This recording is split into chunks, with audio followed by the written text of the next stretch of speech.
For example, like I like to go to the gym. The gym is a 15-minute drive for me because that's the closest good life. The way they make Magic City sound, you would think is as big as a Walmart, right? You walk into this like, word, bro.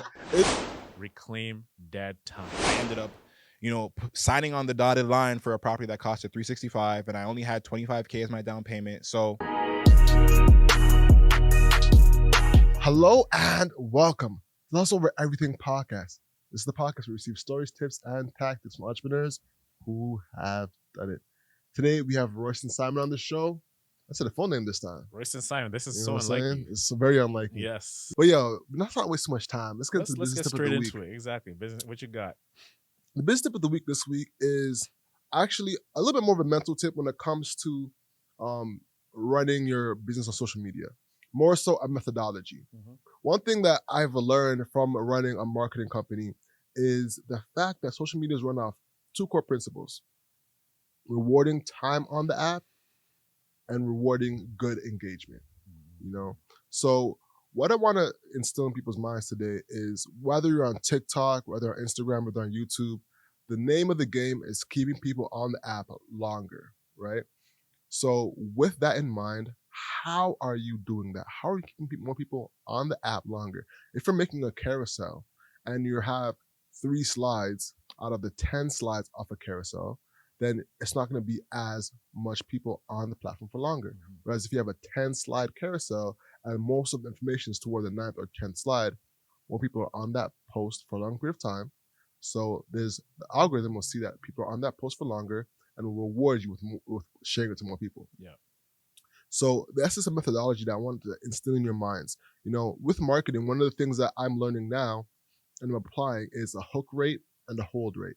Mm-hmm. With ads, you can track the amount of people who look at an ad for 3 seconds and the amount of people who look at an ad for 15 seconds. And what that is really just tracking how many people look at an ad for a certain amount of time and stay on the ad for a certain amount of time. So with that mentality, I'm now seeing that, all right, that's really the game, getting people on the platform for longer. So if you have a business that you're trying to market, tell a story. Start off with a hook where you're telling people, hey, listen to this story, get them hooked in, and then deliver a message throughout that time period. So once you pitch your brand, at the end of it, it's easier to get more eyes on it because they've been watching the story for a long period of time. This is one thing we actually realized ourselves. When we were creating content, the more cuts and the more we kept people on the post longer, the better it performed because we're keeping people on the post longer. Yeah. So we have 2 to 3 clips that's gone viral on TikTok and on YouTube Shorts. Mini viral, you know what I'm saying? Yeah, mini viral. Mini viral, you know what I'm saying? Yeah. 50,000 plus is like, woo! That's huge. Lord. That means a lot of people were really rocking with that content. Most definitely. So with that in mind, what we realize is that when we have quick cuts, either a context piece or to someone else talking about something useful, it brings more rewards into the platform. So the tip today is to focus on 1, storytelling, getting people to stay on the platform for longer through storytelling and having more cuts throughout your content to keep people on the platform longer. The main methodology, people, is to keep people on the platform longer. So I mentioned 2 core methodologies. 1 is keeping people on the platform longer, and the next one is engagement. Having people like, comment, subscribe, or share is extremely important because the algorithm rewards content that's engaging. Yeah. So those are the 2 core let me say that again.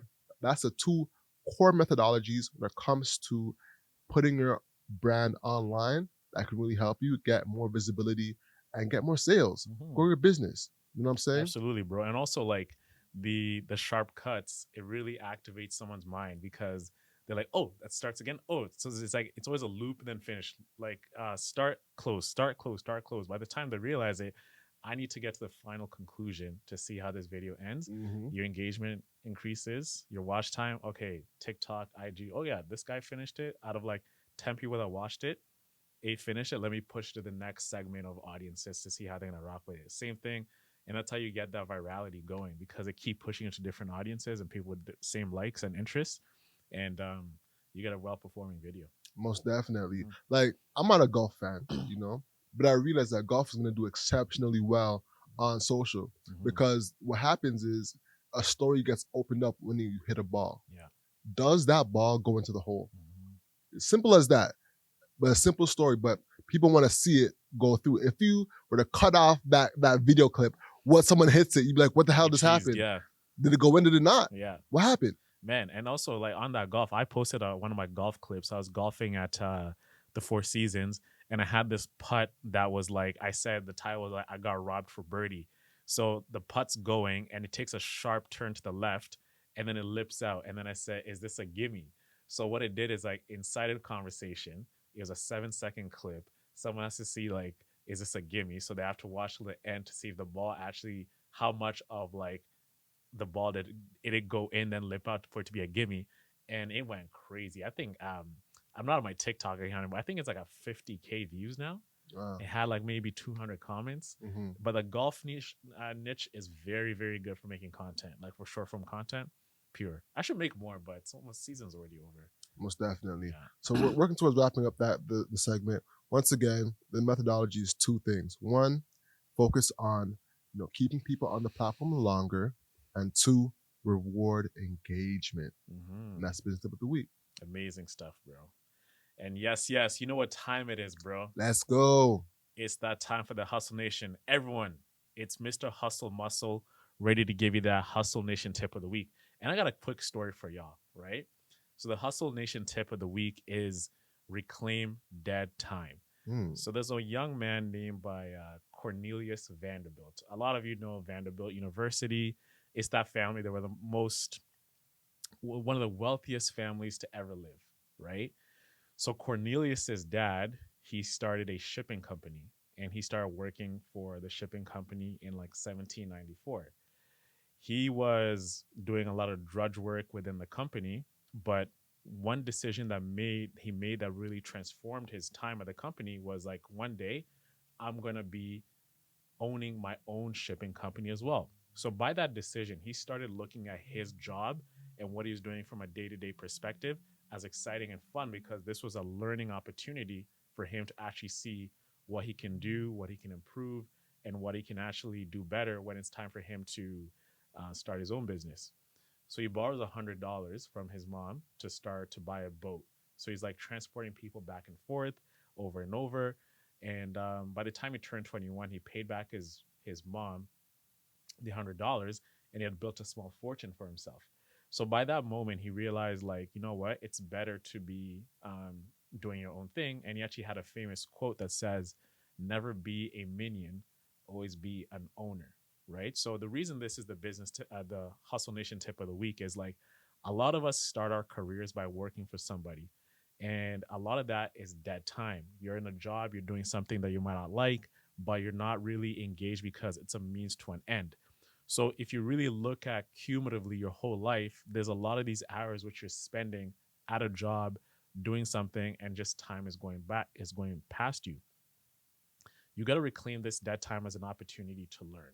So when you're in these type of environments, you don't know what to do, you can actually do certain things to really ignite that feeling of you're actually owning that time, because you got to use this opportunity to further your own cause. So what does that mean? So if you're working right now and it's something that it's not exciting, you can actually create your own little empires within your office or whatever team you're working on.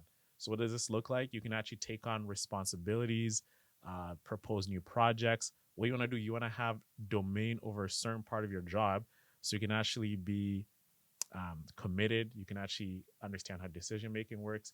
You can actually feel alive each and every day because you actually own a part of like whatever you're doing. So we have to absorb as much information as possible whenever we're in this time, because we all want to be a boss. We all want to have that business that we own, but it takes a while to build up to get there. So this time that you're in these roles, you want to just create little things that you can actually have mastery over. So whenever it is time to go do that next thing, you already have a wealth of information and you have a wealth of knowledge on how to delegate, how to lead, how to be a boss of a certain thing. So that skill is translatable. And lastly, when we're doing these things, is you want to create moves or make moves that reflect your own individuality. So what does this mean? So whenever we're doing our own thing, it's easy for us to look around and want to copy what someone else is doing. For example, if you're in the content creation space, it's easy to, okay, you know what? They have this kind of lighting or they have this kind of thumbnail. Let me do that. I've been a victim of that. I've tried to like create certain things, but what really matters is doing things that are really unique to you. And the crazy thing is that we are so different. Like our DNA, there's never going to be another Alex Whitfield apart from this. Like the way you're designed and the way your interests, your uniqueness, and your thoughts and ideas are completely different from anyone else because you are that person. So you got to tap into that. Whatever awkwardnesses you have, whatever quirks, whatever things you have, you got to own that. And the best person I think about that is Sean Brown. Like Sean Brown is like his own unique individual. Like he really is within that thing. So whenever you own this individuality, you actually reinvent yourself. And the best person I can think about this is Miles Davis. You know, I'm a big jazz fan. Miles Davis actually transformed jazz because he was not really constraining himself towards the regular way of making jazz. He was trying different sounds. People were hating it. But the more he stuck with it, he actually revolutionized how jazz music sounds with the different harmonic sounds you play with a certain trumpets and actually how you actually go about making jazz music. Another person, John F. Kennedy, right? He ran his campaigns differently, better than Franklin D. Roosevelt, all these other political figures who came before him who ran campaigns. But John F. Kennedy is like, no, I'm going to run a campaign this way. So if you look at all of John F. Kennedy's speeches, the way he moved, he was very charismatic. He was like a man of the people. And that's why like he was such a big threat that he ended up actually being assassinated because he had a different way of viewing things. So to summarize everything is if you're in a space right now and you don't like where you're doing, you might be working at a retail job, you might be working at a like maybe data entry job, whatever it is that you see that this is like drudge work and it's just not exciting you, you know, switch your mentality around to see how can this benefit me in something I might do in the future. What am I seeing here? What are the skills I can learn? What I can pick up to apply to my own hustle, whatever that hustle is that can elevate your skills. And once you make that decision, you're gonna start seeing that you actually own that time because you're seeing this as a platform to actually soak in all the knowledge to really take on to your next thing. So you don't end up looking back at, man, I wasted like 4 years of that dead end job. But maybe at year two, you're like, you know what? For the next 2 years, I'm gonna learn this guy's position. I'm gonna learn that position. I'm gonna start these different projects, and these are different experiences you can actually use to elevate yourself. So that is a Hustle Nation tip of the week. Own your time. Don't think of anywhere you're at as dead time. Create little empires where you're at. That's like starting projects, initiating on different initiatives at work, and then, you know, own your own uniqueness, whatever it is, whatever things you're working on. Really tap in to what makes you unique. It might be a different way of making a video, whatever it is. Just own that, and you'll actually see a lot of people admire that because you have the balls to actually be yourself, and it gives other people confidence to actually be their best selves. So there's a Hustle Nation tip of the week. You guys are gonna enjoy Royston Simon here. Definitely drops a lot of knowledge on real estate, mortgages, just overall life, and he just brings vibes. You know what I'm saying, Witter? It was a good conversation. A great conversation. Let's get into the show. All right. All right, and we're back. So, what are some of the common mistakes you see people make with their mortgages? Oh man, there's a huge list of things that people do incorrectly, or maybe that they could improve when trying to get a qualification for their mortgage, or even just buying a house. First and foremost, I think people are not taking getting a pre-approval seriously enough. And I speak from firsthand experience with that. Same. Shout out Jasmine. Shout out to Jasmine Lee. Yo, she was Shout out on to our Jasmine. asses for that. She's like, get a Jasmine. pre-approval. Shout out Get to a Jasmine, pre-approval. bro, because she's actually the person who I saw her clip that led me to you guys' page that made me Yeah. follow you guys. So I was like, she's spitting facts. Yeah. So yeah, your pre-approval is crucial, and I can speak from firsthand experience because even when I got onto that pre-construction project, and I ended up, signing on the dotted line for a property that costed 365 and I only had 25K as my down payment. So I was trying to mortgage 340. And I had no clue if I could actually qualify for a mortgage of 340 or not, based on my income, based on my whole financial picture, my financial situation, right? Because as I said, qualifying for a mortgage is going to consist of those four four things, and that'll determine whether you can qualify for that mortgage or more or less, right?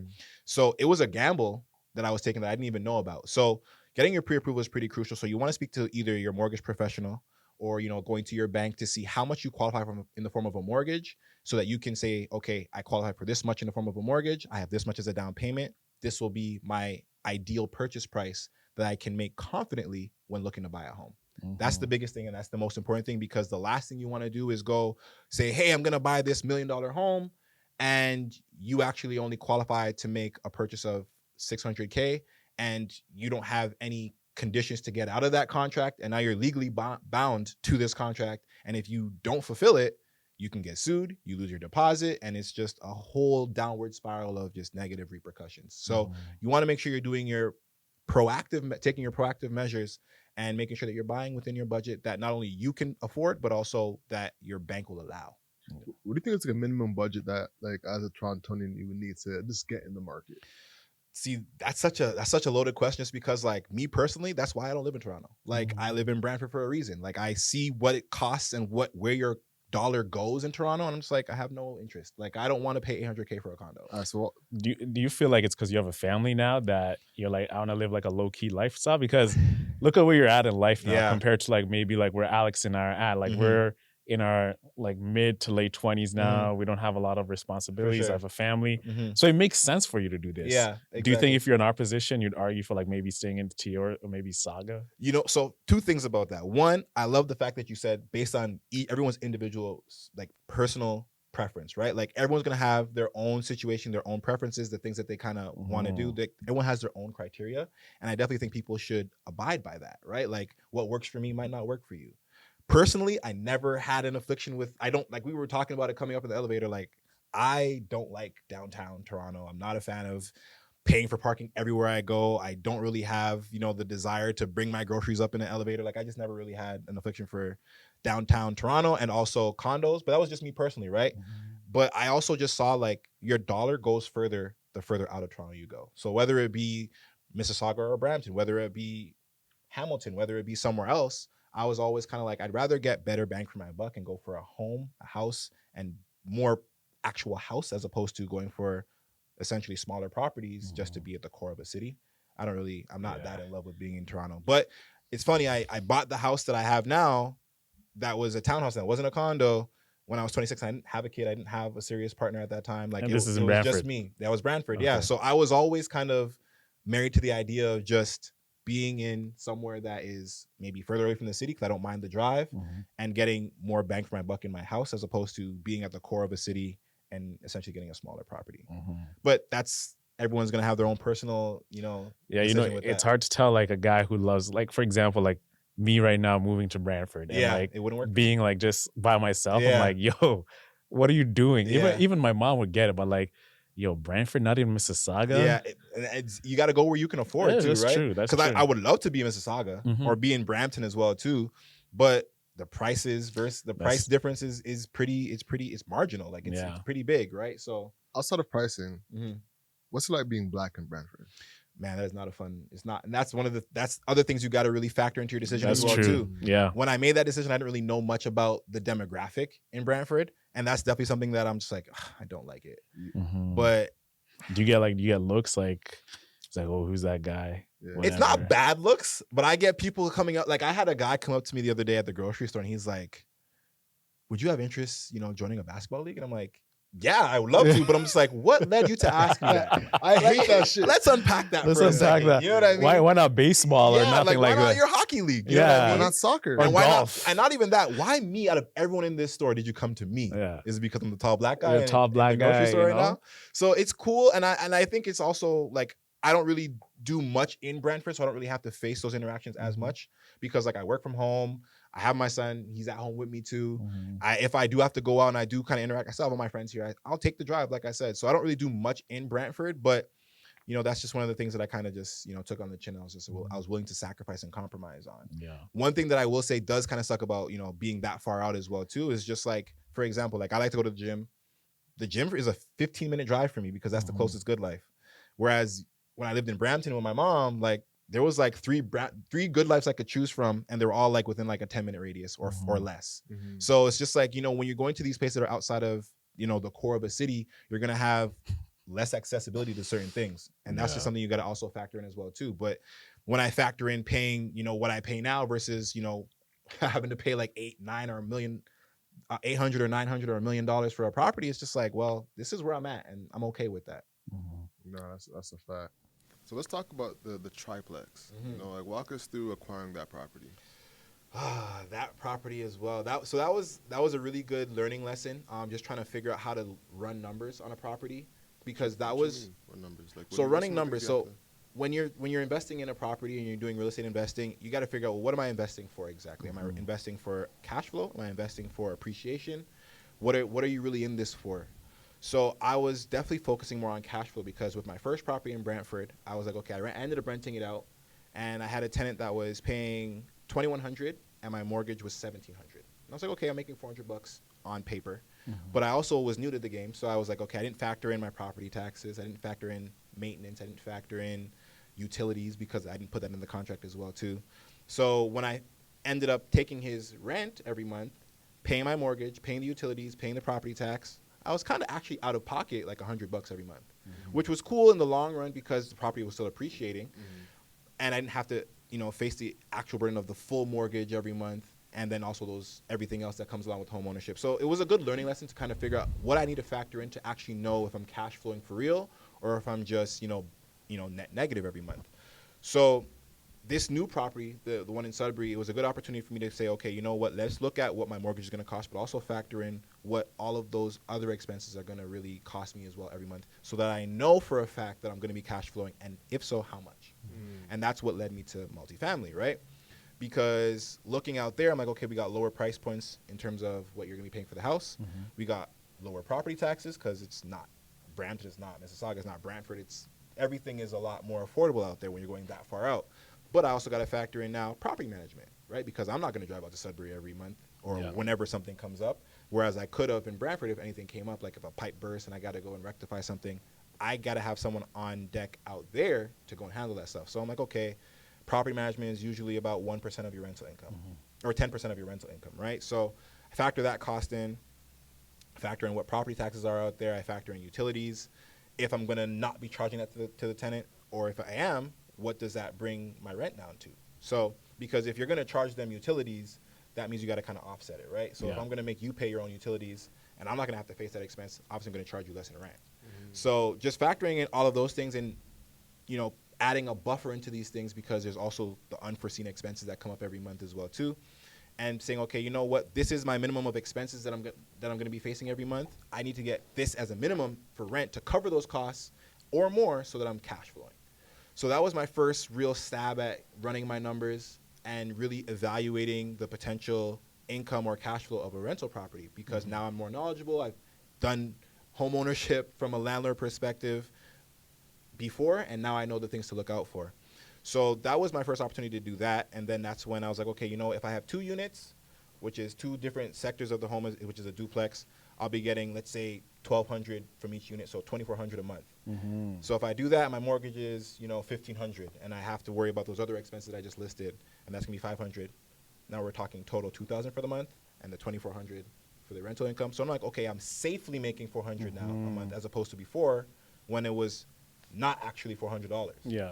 So then I'm like, okay, you know what, a duplex would work, but I kind of want to go the extra mile. Let's see if we can look a little bit longer, be a little bit more, aggressive in my search, and find a triplex. Why not get a little greedy, right? If the numbers still work. So yeah, I'll pay a little bit more for a triplex, but I'll also be able to get more in rental income. So I'll yield more rental income to offset the slightly higher purchase price. Let's search for a triplex. And I searched for about 2 months, found the triplex, which was great. I was excited. And then I ran into the problem of it being COVID. I actually was pivoting into becoming a mortgage agent. And that's when I realized, okay, I was fresh into being a mortgage agent. I hadn't actually done a deal yet. and I had just lost my job working at Enterprise, and I was like, okay, how can I qualify for this mortgage now because I don't have my income anymore, and I had already signed on to get this property. So I'm like, damn, Royston, you put your foot in your mouth again. Yes, You know what I mean? So now is another learning lesson. Yeah. How to figure out now how to, I guess, rebound from that, figure out what are the possible solutions here. And that's when I got into the private mortgage that I got, which is still fine because it taught me to also be very aggressive in the buffers that I put in, because I was, forecasting for a mortgage of X amount, but that was at X rate. So now that I'm in a private mortgage, which has a slightly higher rate, my mortgage is a little bit more expensive, but at least I went for the triplex that has more income, so it still was able to cover the expenses associated with that property. So I got the triplex, I got into a private mortgage, and then after being a mortgage agent long enough and having that income now to show when I wanted to refinance out of that property, I was able to get out of that private mortgage. So I learned the importance of making sure that you pre-approve yet again. I didn't do it again, and that's what led me going into a private mortgage. And then also realizing too, like, okay, there's different ways to kind of have an exit strategy for a property, because when you get into a property, you want to know what's your exit strategy, right? Yeah. I mean, you couldn't get a pre-approval because you just got, let go from Enterprise. So Exactly, but that's also why I shouldn't have bought the property. But you were already in it, though, no? Yeah. So I had signed on to get the property. I put in my offer. I got it accepted. I was like, great. And then I was like, okay, next step is getting your mortgage in place. Yeah. And then during that whole limbo, it was during COVID. Then That's when Enterprise told me, like, hey, we're not bringing you back. Yeah, ain't nobody And renting cars. I'm like, oh, Yeah. snap. So that I had That's to kind big of, in I had limbo. 90 days from till closing to Yeah. figure out what's my next play. Word. And, And that's when we went the private mortgage route. So I actually never heard nobody talk about Private mortgage. Yeah. Yeah. What is that? Yeah, break let's that talk down. about that. It's funny how we're just kind of like everything kind of segues. So when you're getting your mortgage, like I said before, those 4 things that are going to really determine if you qualify for a mortgage and what kind of mortgage you qualify for. So there's A mortgages, there's B mortgages, then there's private mortgages. So A mortgages are like, your Lamborghini of mortgages, the name brand mortgages, you're going with your big name banks. Maybe there's other lenders as well that will still offer you to go into the A lending space, but they're going to require your qualification standards to be a little bit higher, right? They're going to want your income to, mostly be with a 2-year average, you having a long tenure at your employer. They want you to have a 680 credit score. They want you to have minimal debt, and they want your income to be a large fraction of whatever the expenses are associated with it, right? So if you make $100K a year, they want the mortgage that you're getting to only factor and and cost you a certain percentage of your income, right? Because they don't want you to over leverage your income. So that's really what the A lending space is. If you don't fit into that box, cool, there's the B lending space. They're a little bit more flexible. They let those ratios be a little bit higher in terms of how much of your income goes towards your expenses. They let you have a little bit more debt associated with whatever you're doing before with getting a property. They let your credit score be a little bit lower as well too. So they're willing to take on that extra risk as a borrower, and in turn you pay a slightly higher interest rate. Yeah. If you don't fit into that box, now you've got private lending, which is like the Wild Wild West.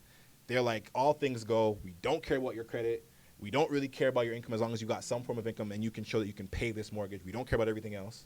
And it's pretty much like, okay, aside from that, how are you going to get out of this mortgage? Because we understand that this mortgage is not sustainable. It's kind of like a Band-Aid. It's a short-term fix, and you're going to go into something long-term afterwards. So how can we help you bridge this gap, and how are you going to go on to the next venture? So the private mortgage worked for me there because they're like, I got to show them, like, hey, I'm a mortgage agent now. This is what I'm going to be doing. In a couple of months, I'll be having, my momentum picked up. I'll be able to show that I'll have income going forward being a mortgage agent and not working for Enterprise anymore. And that's how I'm going to exit from this mortgage, right? So that's really what private mortgages really do is they kind of give you like a short-term fix, and then they give you the opportunity to kind of find a solution in that time span that they're giving you that private mortgage for. Yeah. On the numbers part, you brought up an interesting part about the pre-approvals. One of the things they look at is your length of employment or your employment. Yeah. So let's say you have a job that you've been there for 6 months, let's say to a year.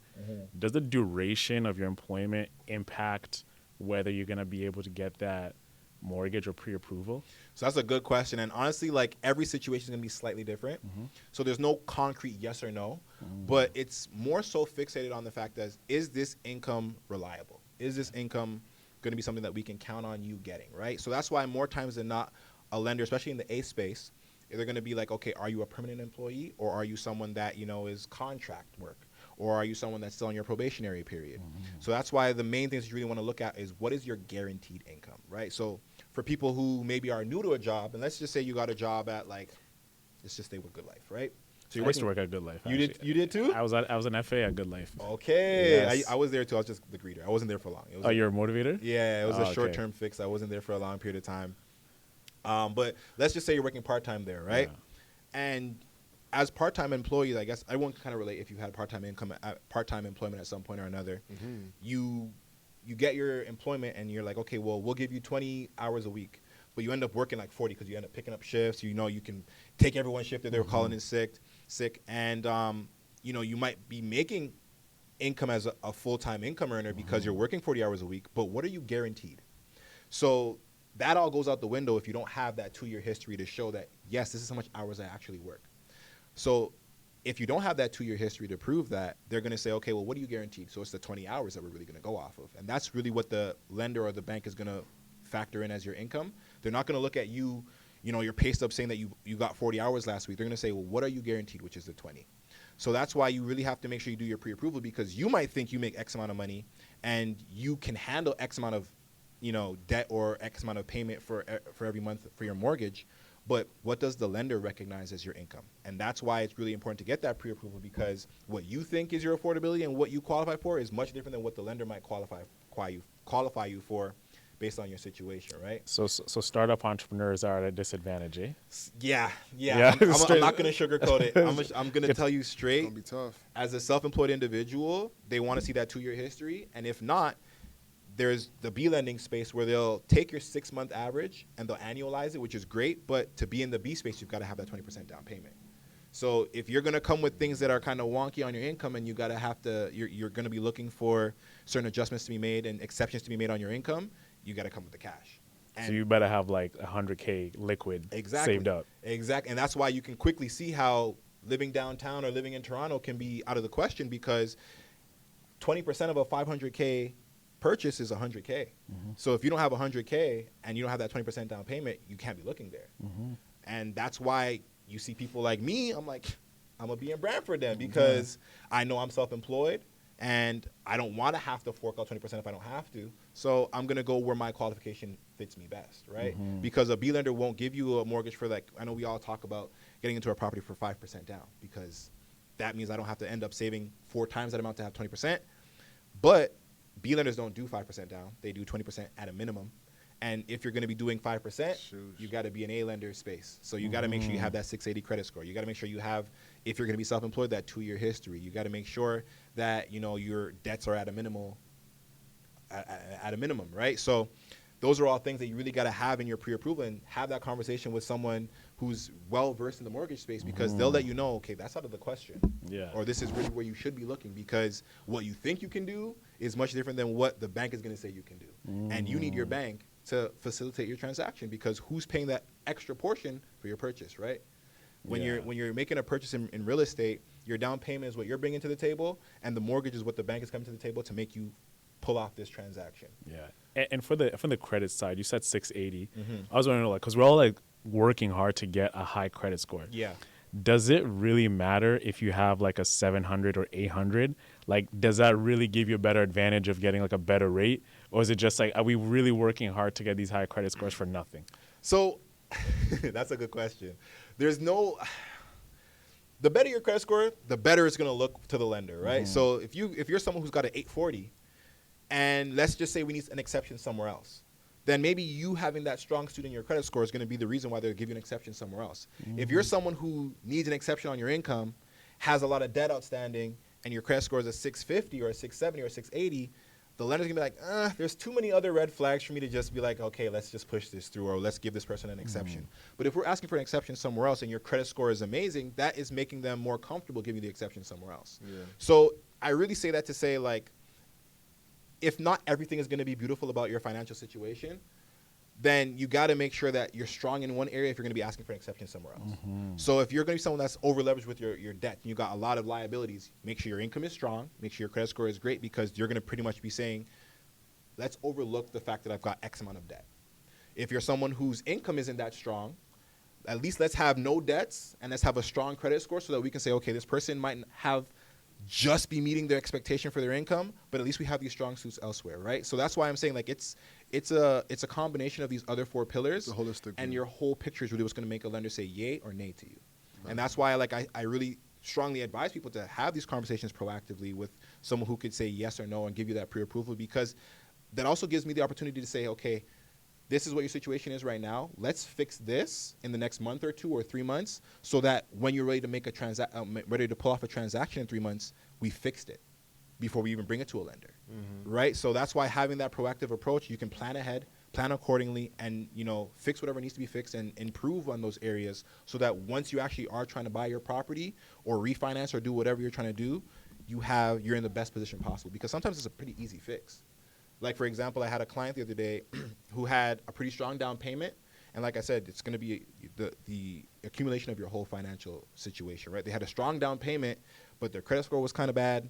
They were just below that 680 mark. Their income was just kind of making it. And I was like, okay, you know what? Let's pump the brakes for a month or two. Take some of that excess down payment, because you got more than you need for your down payment. Let's pay off these debts. And that's going to make your debts lower. And that's also going to make your credit score go higher.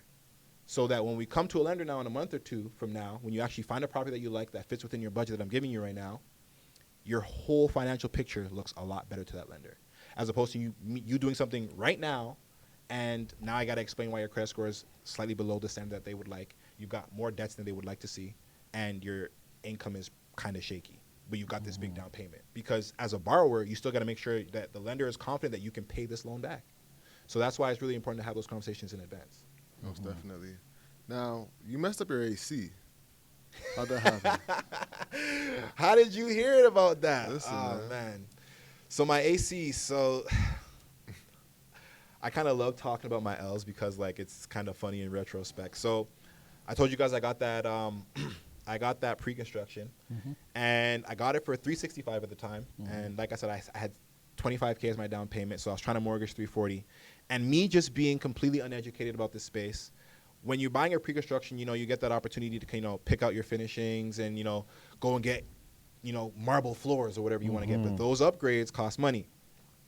And when you're at the detailing center and they're saying, okay, you can get this finishing or this finishing, and I was like, oh, okay. Like, I know I'm already at the peak of my budget. I ain't got no more money for a down payment. I ain't got no more money to put into these extra, a brass handle on my door. I just give me the bare minimum, because I already know my finances are not up there.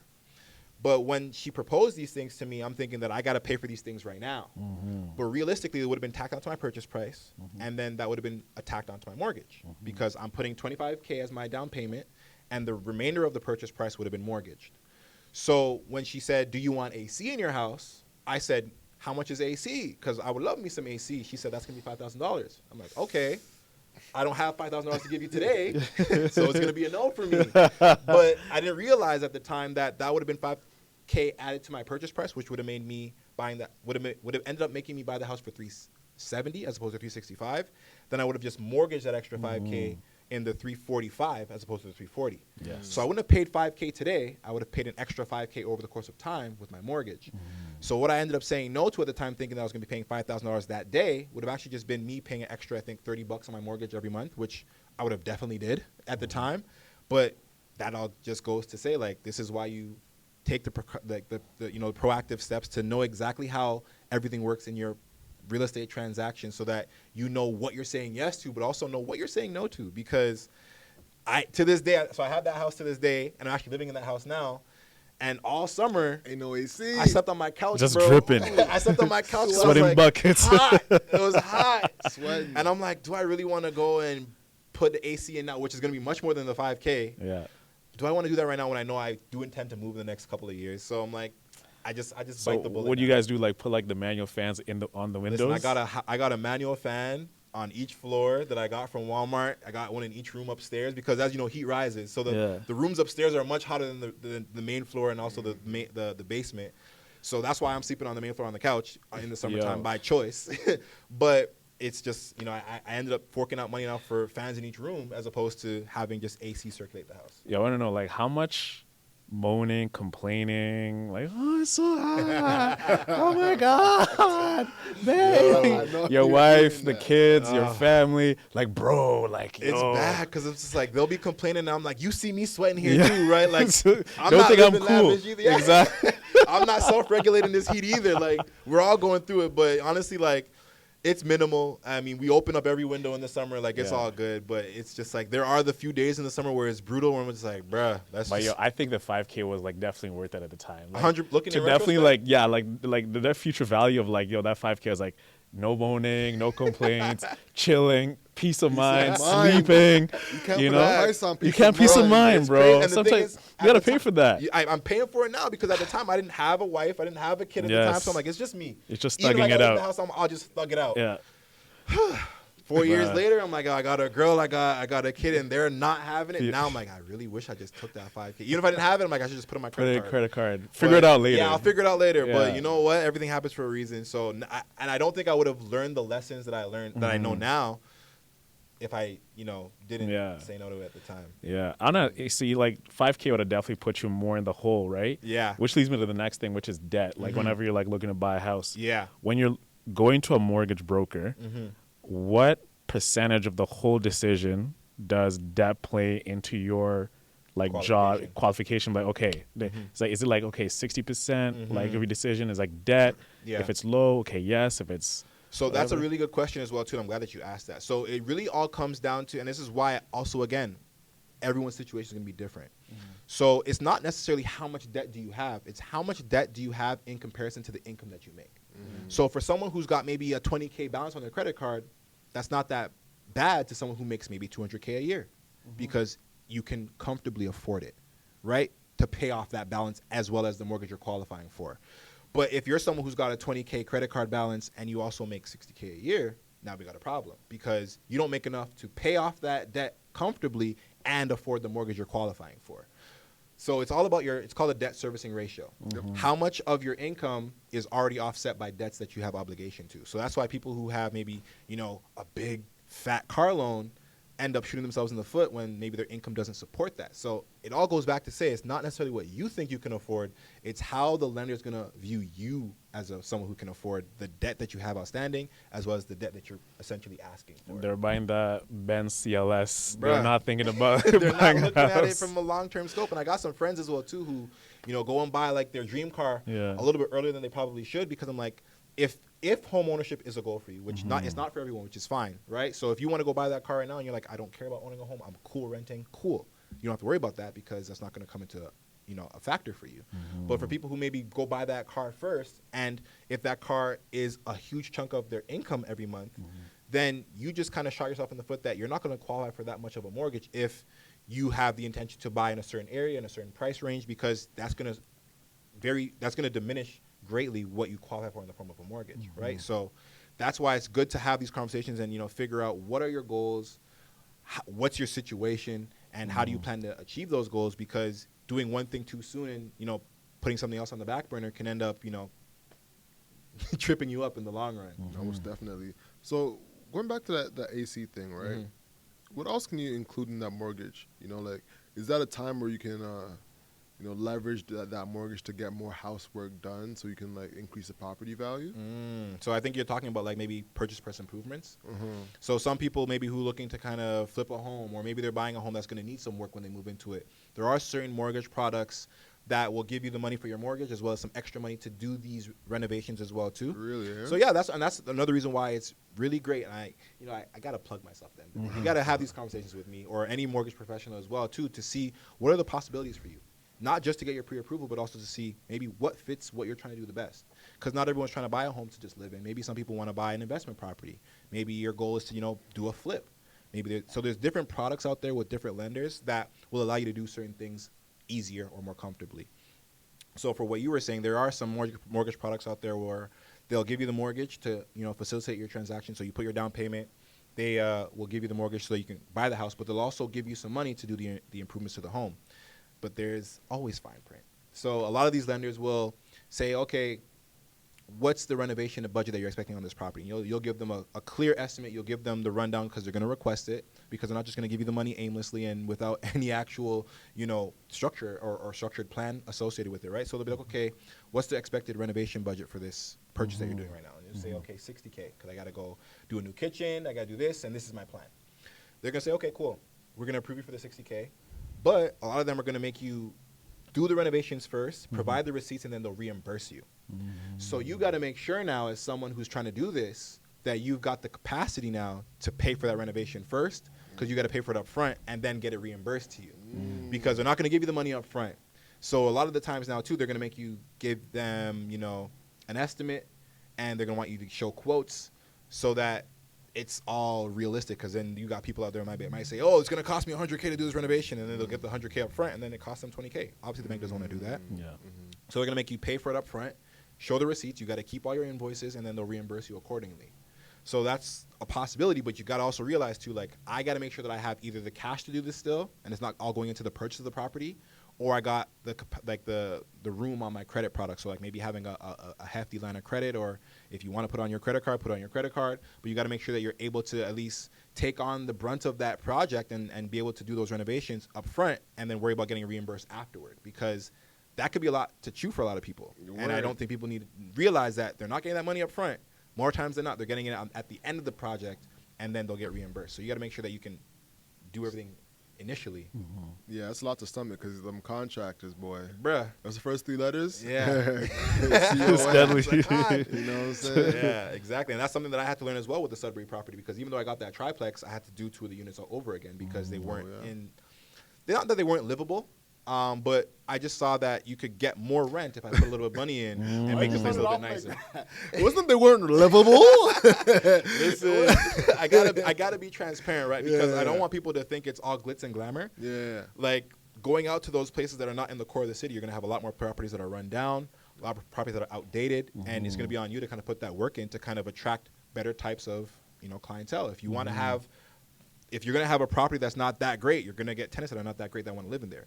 If you're someone who's high class, why am I looking in that property if it's not up to my standard, right? So you got to make sure that you beautify the property, you put in the work to make it cosmetically appealing, and that might cost you money up front that you got to recoup later on. Now, I'll get your opinion on this.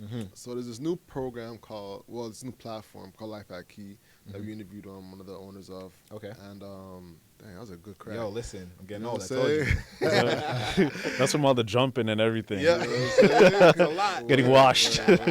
Chasing my son around, that'll do that to you. Exactly. Now, what this thing does is that, let's say I want to rent a home downtown Toronto, right?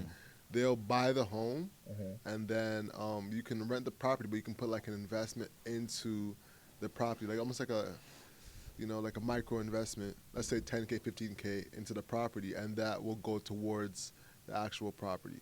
You know what I'm saying? So kind of. So it'd be like a silent partner kind of thing. So you're investing behind the person who buys it. You're just kind of funding the money kind of thing. Yeah, like your rent is going towards like paying your share of the ownership of the house. So are you actually a part owner, or are you just funding the deal? No, There's a you're difference. actually co-owner. You buy into the house. So it's like a timeshare almost. So like you're owning it with like potentially like 12 people. Yeah, so let's say like, you know, you buy the house, I see it, I'm like, okay, I'm now paying, so there's like a down payment, which will be like lower than the actual down payment you'd be making for an actual Brantford home or whatever. Because you're doing a percentage of it. Yeah, and then like your rent is going towards like the ownership of the space. Is that rent to own program? No. It's not. We asked him that. He said Yeah, no. no, it's not a rent-to-own Sounds program. But it's more like you putting the investment into like the property value. So as the appreciation increases, you can take it out and you get like that certain percentage of the increased appreciation of that property. So that's what I guess the part that's kind of I'm confused about. I would love to hear more about this. You know, let me pull it up for you right now. You For know, sure. Jamie, can you look that up? Can you look that up? You know, because I'm just here like, if you're paying rent, then am I the owner or am I the tenant in this? You're a co-owner. Co-owner. So I'm paying the mortgage, a portion of the mortgage. Yeah. And then obviously I'm paying down principal, so I'm slowly gaining more and more ownership of the property itself and getting more equity into the property. Yeah. But I'm trying to see what the long-term benefit is or what the end game is. The end benefit is like they want you to be an owner of a property, because the whole problem they're solving is people like us, like young guys and women, have a difficult hill to climb with 100%. buying a space. Yeah. So if you can get something that allows you to like make monthly payments, which contributes to your ownership of this space, then you can actually say, hey, the equity I have or the assets I own are worth $700K, and that's like because you've been paying rent, which goes towards adding your equity because the space is now worth that much. Right. So I get that portion, but the thing about that, and this is probably why I probably, and obviously like it might work for some people, but me personally, I'd rather not split that equity so many ways. Just because obviously I'm going to be paying a smaller amount in terms of how much I'm paying every month. So maybe it might end up being $400 or $500. Yeah. But I'm also going to get a smaller piece of the pie when you're trying to reap the benefits at the end, right? Because I think that's the best thing about real estate investing is like, if you take if you take on the brunt of that, so even if it's just you and one other person, cool, at least I'll be getting half. But if I'm getting like 1/16th, I might only be, getting like what's my return on my investment actually? Yeah. It's like when you talk about stocks almost, and you got people who are buying stocks for like $20. Sure, you're putting $20 somewhere, and it's gonna reap you a benefit of some sort. But like, if I put in $20 to only get $24 out, was it really worth my time? So that's my prerogative on it, and it might work for some people maybe in the very beginning stages who have very little to contribute at that time. So maybe like it's better than doing nothing. But I feel like the ROI would be a lot better if you're doing something with less people in the pot. Yeah. And as Alex is bringing that up, do you have it ready? Yeah, I have a bit of it up, but go ahead, bro. I was going to ask you about like the whole concept of like rent to own actually. Because this is a major one as well too, because there's a lot of pros and cons. There are, yeah. Especially when you look at like the equity of the space, especially when it comes to actually owning the space. When you're debating with that guy, walk us through that whole rent to own, the positives and the cons of that. Yeah, aspect. so I think rent to own it's definitely nuanced. Like it's gonna work for some people, it's not gonna work for some people. I think it really comes down to your situation. But I think at the end of the day, it really comes down to what would rent be if I was just going to be a normal tenant versus what the rent is going to be if I have the potential to own this property in a year, 2 years, 3 years, or whatever that contract entails, right? Because the thing that people don't really realize when it comes to rent to own is your rent is higher if you're in a rent to own situation versus if you're just going to be a regular tenant, because that excess that you're going to be paying is going to be going towards having that possibility to own at the end of the contract, right? So let's just say I'm the person that owns the property. And let's just say you're going to be my tenant and you're going to be the rent-to-own possibility tenant, right? I'm probably going to charge you, just using random numbers here, I would charge you $2,500 a month because there is no possibility for you to own this property at the end of the contract. I charge you $3,500 a month because you have the possibility to own the property in 2 years. Yeah. For a little 1-bedroom? What it might be a little two, might be a little 2-bedroom still, a little den in there. But there's going to be a difference in rent that I demand because I'm giving you the opportunity to own this property in the future. Because I also have to offset for the fact that this is going to be part of your down payment, and that I'm going to be relinquishing the rights to this property in the future, right? Like I'm not going to have ownership over this asset in the future. There's got to be a benefit in it for me to relinquish that ownership, and that's why I would charge the person who has the possibility to own it later more rent, because that's the benefit to me having this property. And passing it over to you. Can an owner back out of the agreement? So that's the thing. Like is there a clause in this contract that would alleviate you of any repercussion? More times than not, there wouldn't be. Like that's the whole point of you're binding to this contract, right? If there's an exit to it, then what's the point of the contract? But there's also benefit in it to person who's going to be the tenant, because this is also an opportunity for you to lock in that price, right? Like if we're talking about a property right now today, 2022, and the property, let's just say it's around number 500K, and we've all seen what the market can do in a year or 2 years span, right? If we put in that contract, okay, I'm going to be selling this property over to you for that same 500K in 3 years at the end of this contract when you take over ownership, you're getting this property that could be worth 800K in 3 years for 500K. So maybe it's a gamble because you can't really predict where the market's going to be in 3 years. But just based on trends and how the market goes over the course of year over year, you're going to be up. Yeah. So that's things you got to really factor into your decision. But that also could be a risk for you, because in 3 years, life could look drastically different for you. For example, I bought a property when I was 26. By 29, my life was totally different. I had a family. I got, I have a wife different and kid, job. You know what I everything, mean? yeah. So that's something that you got to forecast as well too. Even if you have a kid and a wife already, maybe you have maybe you have 2 more kids in that 3 year span. Maybe now that property is too small for you and your family. So it's gonna be, something that you really got to sit down and ponder. Like, it's a gamble, I guess, to some degree, or maybe it's not a gamble because maybe you're someone who's really structured and like, this is my 3 year plan, and my 3 year plan is gonna be where I'm at in 3 years, right? So that's things that you just got to sit down with yourself and say like, okay, is this particular strategy, which is the rent to own strategy, is this going to work for me? Or do I just want to say, okay, you know what, let me go your route, just pay less in rent, save up aggressively, and just buy a house myself in 2 years, as opposed to being tied into that contract? Because once you sign that dotted line, It's a You're wrap. bound to it. Yeah, Yeah. you know what I mean? Did you find the life of Key? Yeah, I got it up. Yeah. So I can actually show it to you. And what I actually want to ask you right after that is what you think about where the market's going. So Such a tough question. yeah, right. So basically, what they're saying is you co-own the home you live in, and no longer need to worry about a landlord knocking on your door, et cetera, sexy stuff. And if you decide to move after your first year, you can move out within the 75 days of notice. When you move in for your first year, you'll get an investment back plus your portion of the value you invested when you started in that home.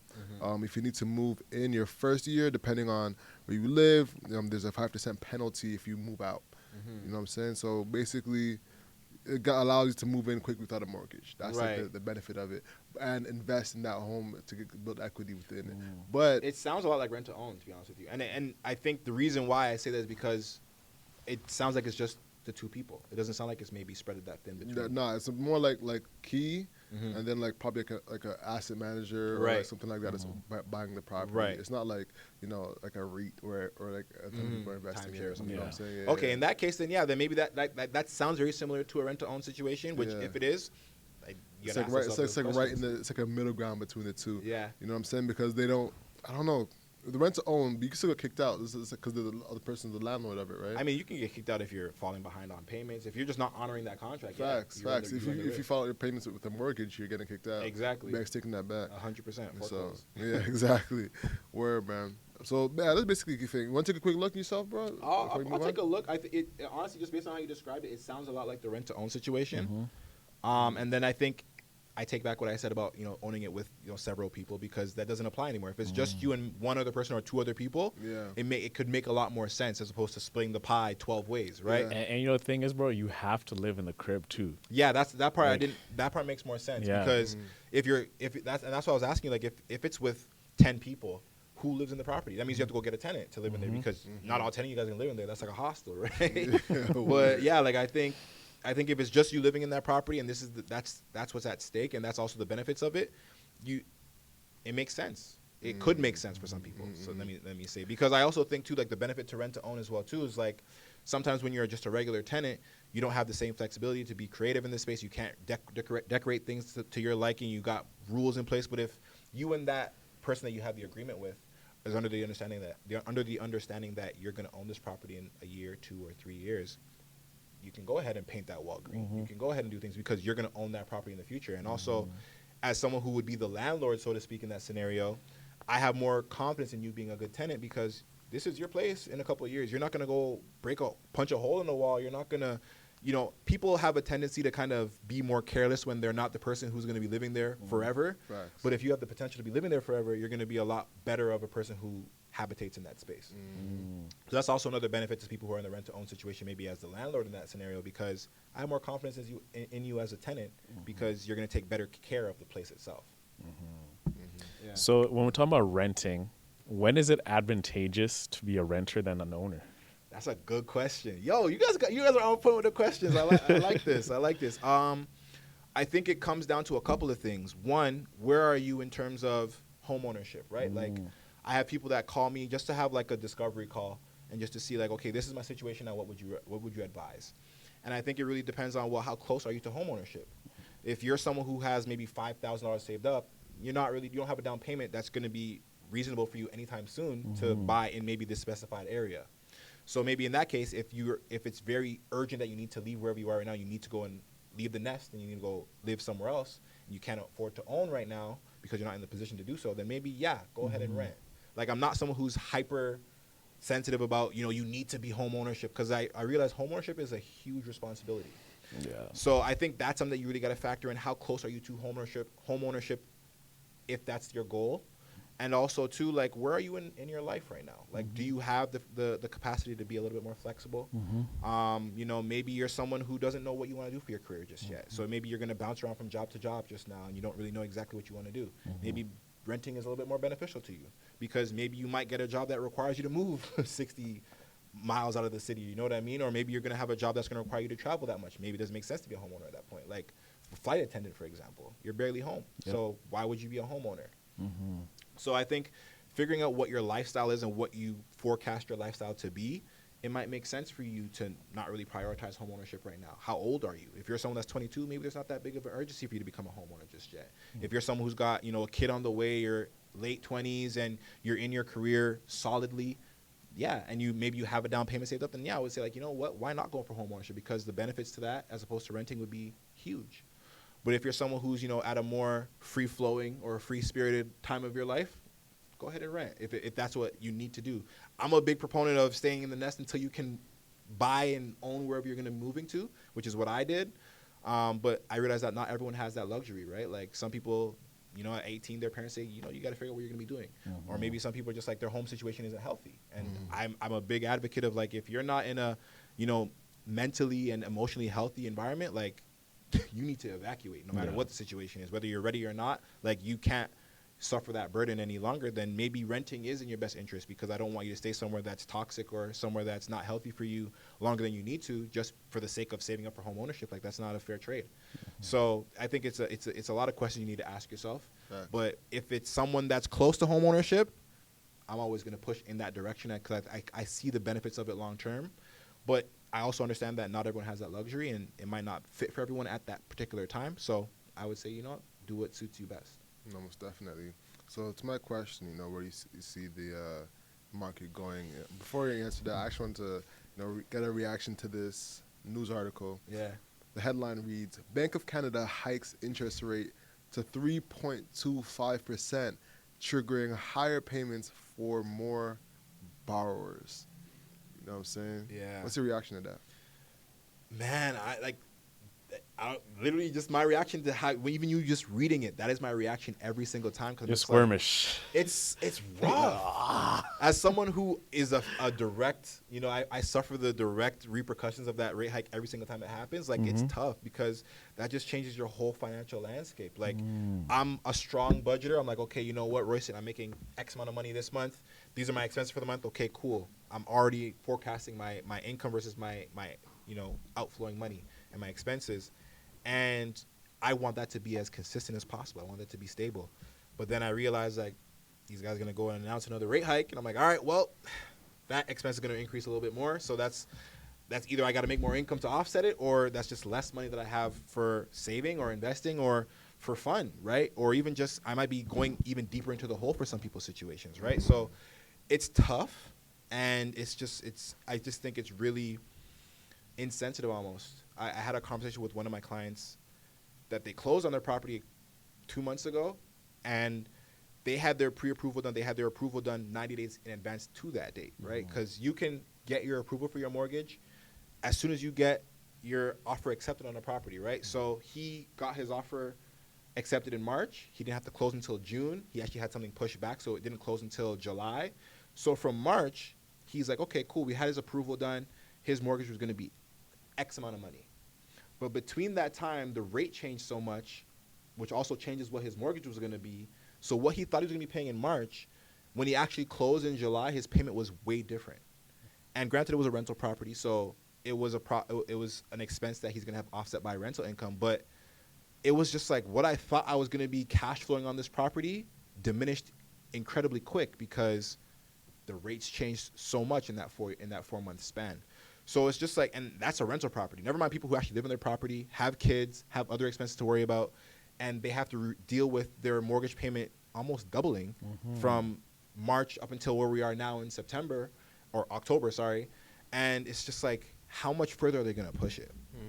And we're getting to a point now. So in the mortgage space, we had the stress test, which I think is a buzzword that I think a lot of people are familiar with. So what the stress test is even though your rate might be 2%, we're going to qualify you as if you're paying 5.2% so that you can handle that buffer, right? So we're going to qualify you at a rate that's higher so that we know that you can confidently afford what you're going to be paying. When rates surpass 5.25, it was no longer 5.25 that we were qualifying people at. It was whatever that rate was going to be at that time plus 2%. So now rates are at somewhere about 5% if you're getting like a fixed rate. If you're getting a variable, you're in and around that area too. So even if you're getting 5%, we're qualifying you at 7%. Wow. So your borrowing power diminishes incredibly quick. And that could mean people aren't going to qualify for their mortgage for properties that they maybe agreed to buy months ago. And people who are trying to buy now, it's like, well, what can I actually afford to qualify for? Because you're qualifying qualifying me at such an incredibly high rate. Mm-hmm. So I think we're getting to a point now where it's just like affordability is just not there.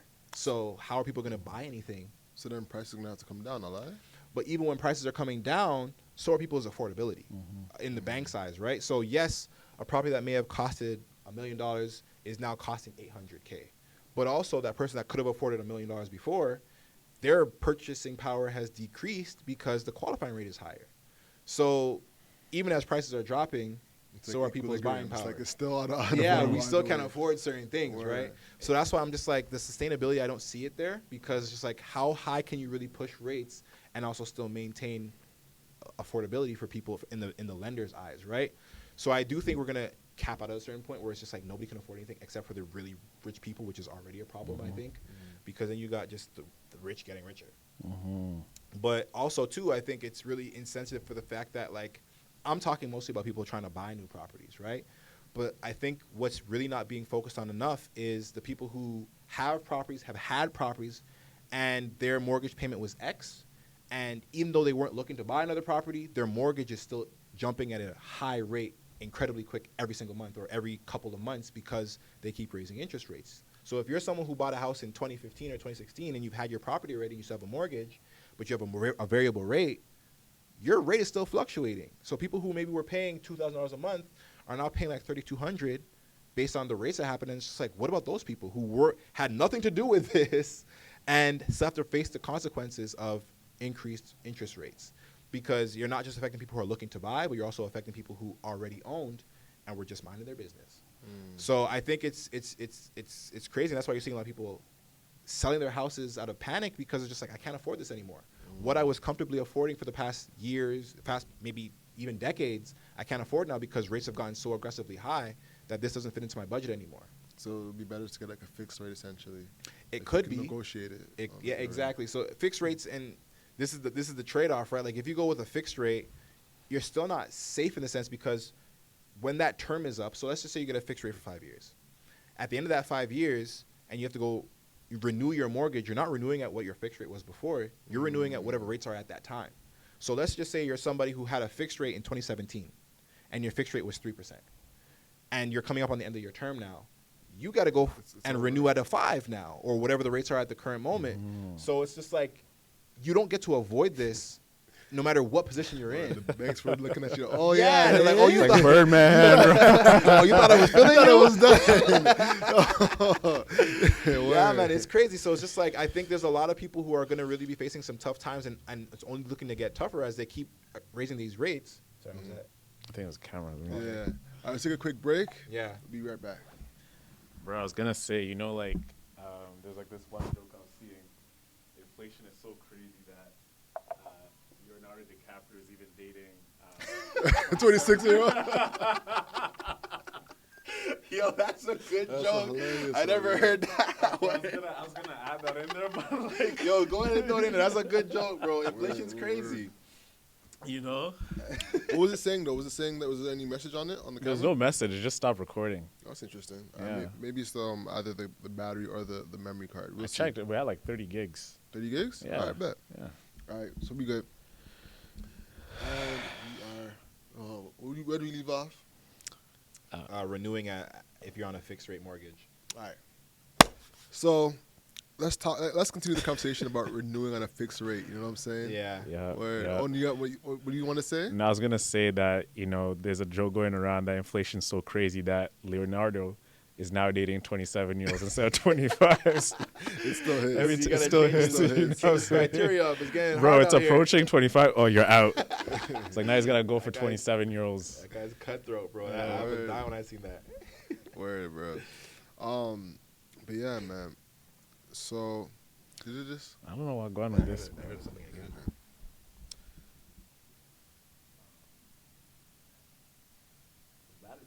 My camera does the same thing. After every 20 minutes, it cuts out. I gotta Oh yeah. Yeah, Oh, I gotta get a new camera. You we've guys have been that there. Panasonic Lumix is good. The only thing about it that sucks is after 4 gigs, it creates a new folder. So with the podcast, like These we can get scattered a little. yeah, it gets a bit scattered. So our editor's like, bro, please put this together. Oh, You who know what edits I'm for you saying? guys? We have an editor in the Philippines. Shout out Dave. Dave, if you're listening, appreciate you, bro. Shout what I'm out to saying? Dave. Yeah, man. So, you edit the podcast yourself? Absolutely not, bro. Forget that. I can't. I used to edit my YouTube videos, and I grew a huge disdain for editing after that. 'Cause I'm like, yo, I pay too much attention to detail. Yeah, exactly. So I'll be there for hours, like, no, I gotta cut it right here, and I'm like, nah, I can't do this anymore. I can't spend my time doing that. Word, bro. So I outsource it now to a Same. girl who does it. She's in Brampton, but I'd love to hear about Dave. Low-key, so she's kind of expensive. So. Honestly, we're about to drop a podcast on our lessons from podcasting, and we're gonna go into like working with Dave, lessons from it. So yeah, bro, I can swing you that if you need. Yeah, for sure. I'll take a look, bro. I mean, I'm huge on loyalty. She's done a good job up to this point, but it's not so much the podcast because me and Michelle split that cost. It's more so the YouTube stuff, and she can't do the YouTube stuff because it's more intricate as opposed to just slapping together the audio and the video and letting it kind of roll. Yeah. There's less editing to do on a podcast, but like for the YouTube, like I want to have cut scenes, I want to have zoom ins, I want to have text on the video too. Like there's a lot more stuff I want to have on the YouTube videos, even though they're going to be shorter. So she's just like, honestly, like I don't think I can handle that on my workload. So I got to find someone who's willing to do that. But I've been hearing a lot about the outsourcing the work from overseas. Most definitely, man. And speaking of which. Everything we're rocking? Yeah, memory card's in. We're rolling. So I'll talk about Javon after. You know? Yeah, I actually have a shoot with him again on the 17th. He's dope, man. Yeah, he's fire. He's fire. Shout out to Javon. So we're talking about fixed rates versus variable rates. You know what I'm saying? So yeah. We just talked about a fixed rate. Maybe we'll cover it real quick just to go over it just in case we missed anything. For sure. So I want to talk to people about the benefits and non-benefits of a fixed rate real quick. Right. Yeah, that's a good question. And I love that question just because I get that question every day. I wish I could tell you guys how much times I answer the fixed versus variable debate all the time. So the main thing about the fixed rates is the fact that you are going to be able to rely on having a consistent payment every single month for that term, right? Whether it be 5 years, 3 years, 1 year. If you say your payment is going to be $2,000 for this 5-year term, your payment's going to be $2,000 for this 5-year term. If you go into a variable now, it's going to fluctuate based on that lender changing their rate, right? So if rates are going up, like you said, the Bank of Canada is announcing these rate hikes. That causes banks to increase their rates, and then that has a direct correlation to what you're paying every month, right? So that sporadic, change in that flexibility and that variation on your payment can be a little discomforting to people, obviously, and understandably so, right? Because you have these instances where your rate is continuously going higher, meaning your payment is continuously going higher. But I think what gets lost in translation is two things. So with the variable rate, your payments can actually go down. So I think we've gotten so accustomed to rates being increased over the past couple of months that we forget that rates were consistently going down. So you had people who were in variable rates that were agreeing to pay the variable rate at that time. Maybe their payment was $2,000. And then they got the announcement that the rates went down. So their payment went from $2,000 to $1,900. And then it went to $1,800. And then it just kept going down and down and down because it goes through its ebbs and its flows, right? Just like any other thing that varies over the course of time. So you do have that other side of variable rates that is desirable, right?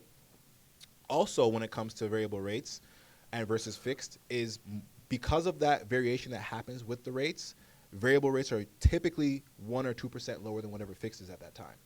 As of right now, with the way that the rate market is right now, they're pretty comparable. Like they're pretty much even keel.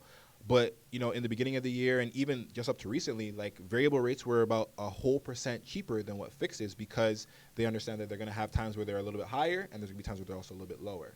So with your rate being lower, you were also benefiting with, maybe my payment won't change every month when you're having a fixed rate, but I also have a lower payment than you because my rate is lower. So that's also another thing that's kind of beneficial about the variable rates is that since they do vary and they do change and they fluctuate, it's typically lower. And another thing to kind of look at when it comes to these fixed rates and these variable rates is the penalty associated with them if you break it early. So when we were talking about that 5-year term, you're in a contract for that 5 years to be obligated to be with us. And should you move and you have to sell this property, you're breaking the contract because you're paying off that mortgage. If you're refinancing your home, you're breaking that contract and getting a new mortgage, that's a penalty. You're going to have to pay the penalty associated with it, right? Penalties on a fixed rate mortgage are much higher, almost 5 times as expensive as a penalty on a variable rate mortgage. So if you're someone who isn't 100% confident that you're going to be in this mortgage for the duration of that term, you're going to face a hefty penalty when you break it if you're in a fixed rate mortgage, versus someone who's in a variable rate mortgage who's going to pay a fifth of that penalty, right? So that's why I say it all goes down to if fixed or variable is for you is really going to be dependent on what is your situation.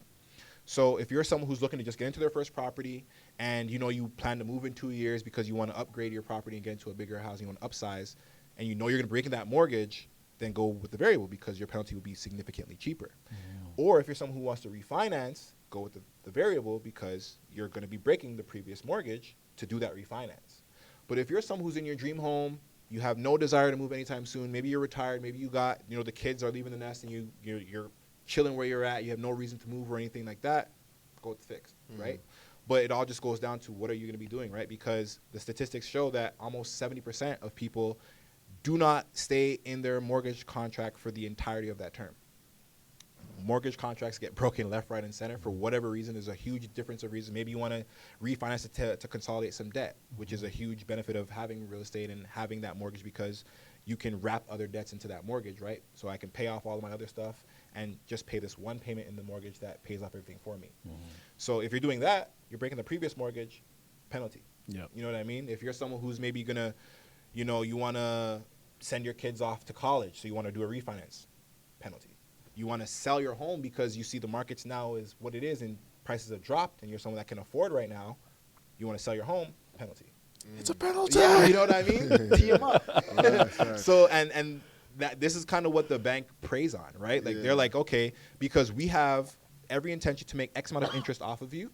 And if we're not going to be making that full amount of that interest, we're going to penalty. You know what I mean? So that's what the penalty is for, right? They banked on making X amount of interest off of you for the duration of that term.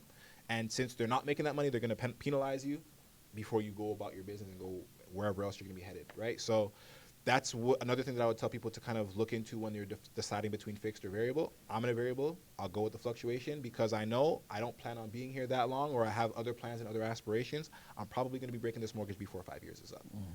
And it's tough to really forecast 5 years. Like, that's a long time, right? So much can change in 5 years. So even though you might think today, like, yeah, I'm going to be here for 5 years, you might get a new job offer that's going to be paying you a $100K raise in whatever your job entails, right?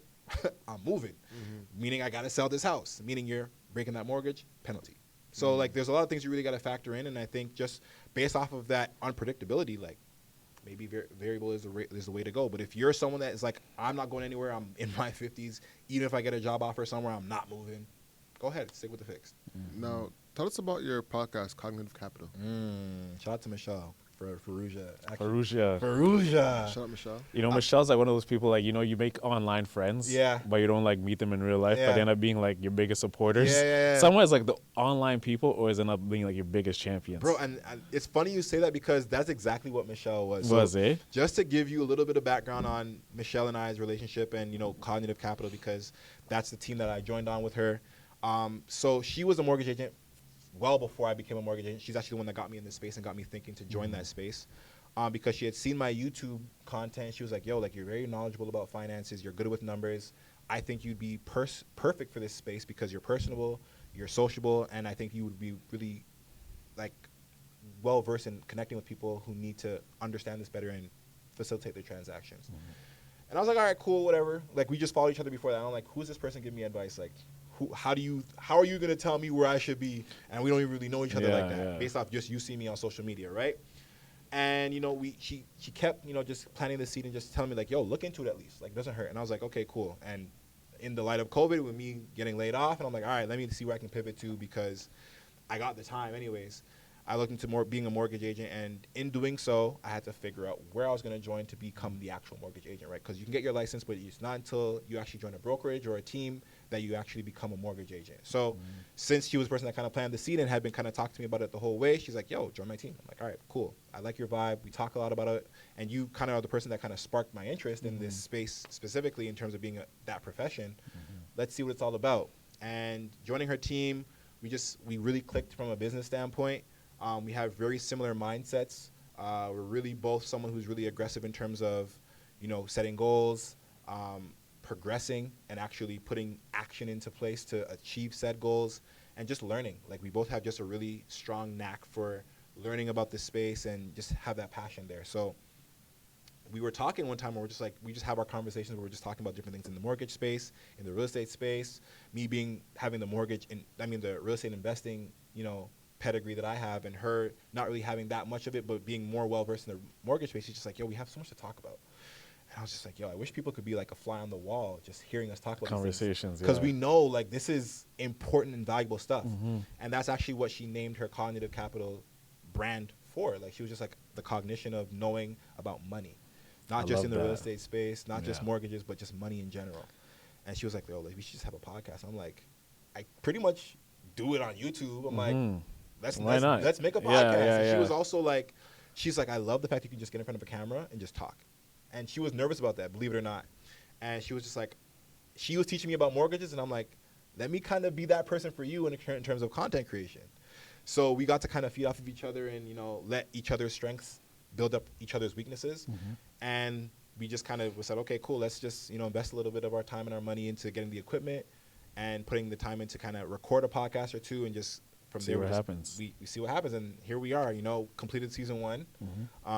Taking a little bit of a break because she's going away to Colombia, and I don't really want to dilute the content by doing it on Zoom and us not even being together when we're recording this stuff. Never mind a guest as well too. So we're just gonna take a little bit of a break and a little bit of a pause.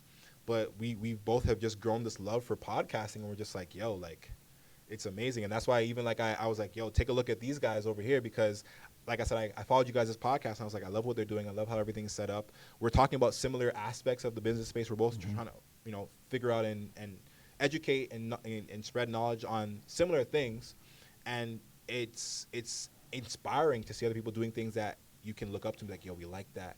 We like the different cutaways. We only had one camera that was just catching one angle the whole time, but like, okay, these guys have different angles. They're getting different types of people on their podcast. Like, we want to emulate that because we're inspired by it. You know what I mean? So it's just been cool to kind of do that. And then also just, it's gotten her in a space where she's more comfortable now to go on other people's podcasts and speak. Whereas before she was just like in her kind of like her shell. Man, it's funny you say that, because like we used to do the same thing. Like we started off with one camera. We're doing Zoom recordings because we joined forces in the COVID. As soon as COVID was starting. Yeah. And like we're seeing all these pods. It's got like multiple angles.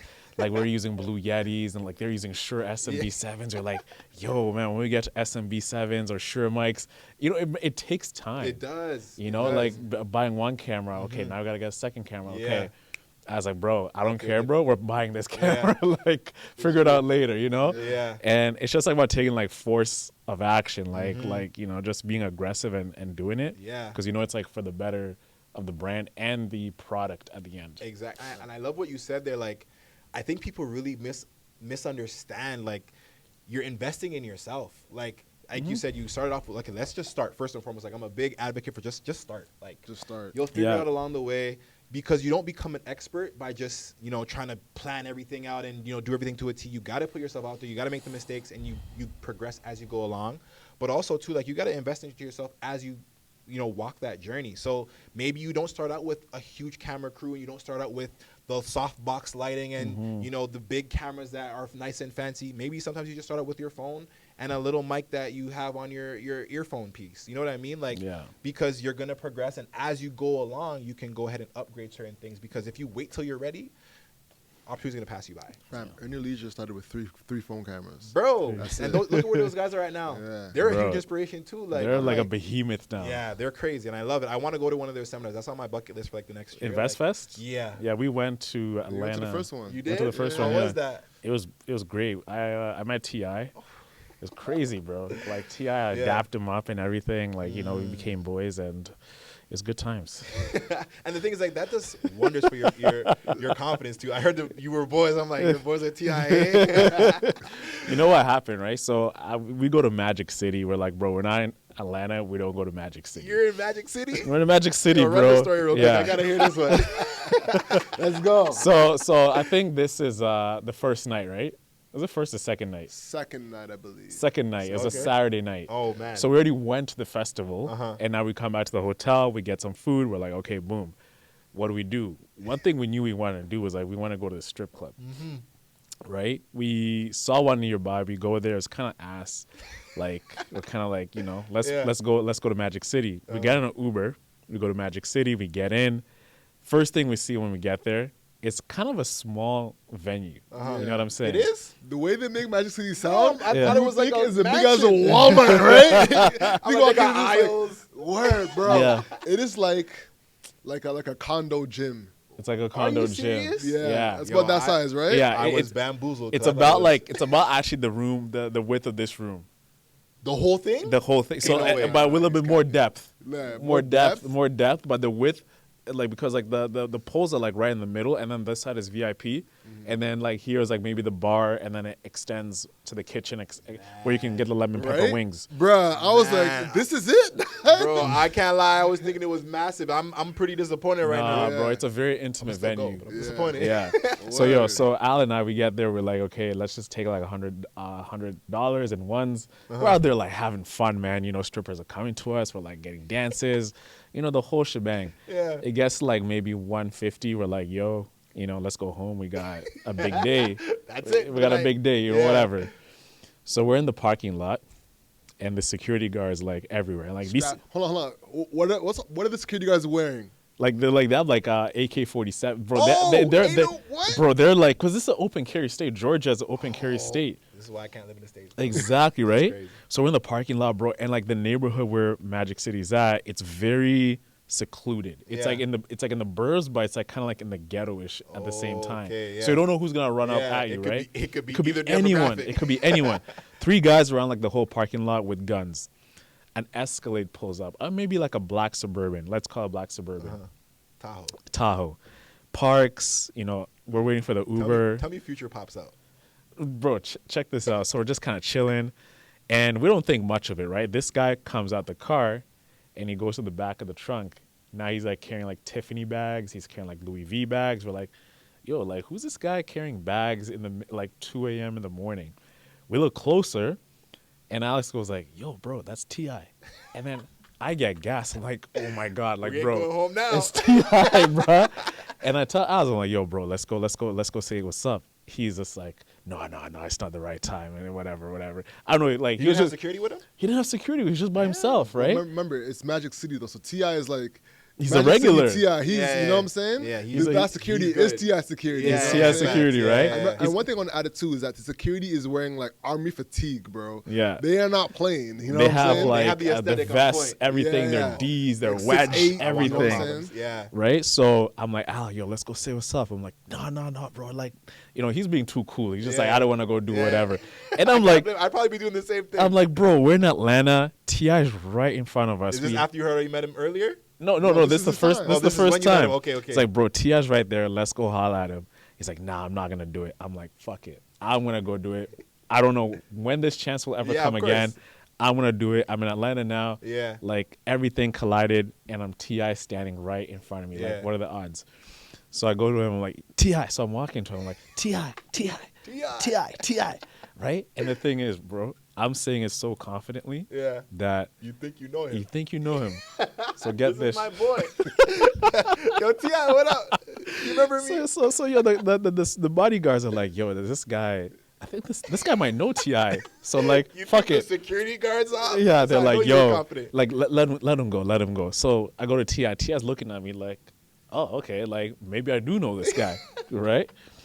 Hold on. Yo, I yeah. gotta interject here. So that's how Ti moves. Ti has his back turned. He's talking to somebody else. Yeah. And Owen's calling him Ti. You might think it's a thing. You might. yeah. Word. The way he turns around like this, like Like who? yes.